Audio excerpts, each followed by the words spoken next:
ദേശത്തിന്റെ അശാന്തമായ വർത്തമാനകാല നോവുകൾക്ക് മുന്നിൽ ഒരു ചെറുപുഞ്ചിരിയാൽ സമാശ്വാസത്തിന്റെ തെളിനീർ കുളിർ പകരുന്ന ഉമ്മത്തിന്റെ ആദർശ നൗകയെ പ്രതീക്ഷയുടെ പായകെട്ടി തിരമാലകൾ മുറിച്ചു കടത്തുന്ന കപ്പിത്താൻ, യമനി പാണ്ഡിത്യത്തിന്റെ പിന്തുടർച്ചവകാശി,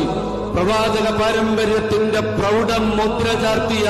നേതൃകരിമ, ഏതു കൊടുങ്കാറ്റിലും അടിയുലയാത്ത പൈമരത്തുണ്ണുപോലെ ആദർശവൈരികളുടെ വിദണ്ഡവാദങ്ങളെ അഹ്ലുസുന്നതയുടെ ആദർശ പങ്കായവും കയ്യിലേന്തി തിരമാലകളെ മുറിച്ചു കിടത്തുന്ന നായകൻ, സുലൂക്കിന്റെ തീരം തേടി നമ്മെ മുന്നോട്ട് നയിക്കുന്ന ആത്മീയ കേരളം തുടലിട്ട് കെട്ടിയ വിദേഹത്തിന്റെ ശൃഖാല കൗശലങ്ങൾ അവർ കിടക്കുന്ന ലായങ്ങളിൽ നിന്നും തുടല് പൊട്ടിക്കാൻ ശ്രമിക്കുമ്പോൾ ഇല്ല, സമസ്തയുടെ നക്ഷത്ര കുതിപ്പുകളെ തടയാൻ അവർക്കാകില്ലെന്ന് പ്രഖ്യാപിക്കാൻ അതേ സയ്യിദുൽ ഉലമ സയ്യിദ് മുഹമ്മദ് ജിഫ്രി മുത്തുക്കോയ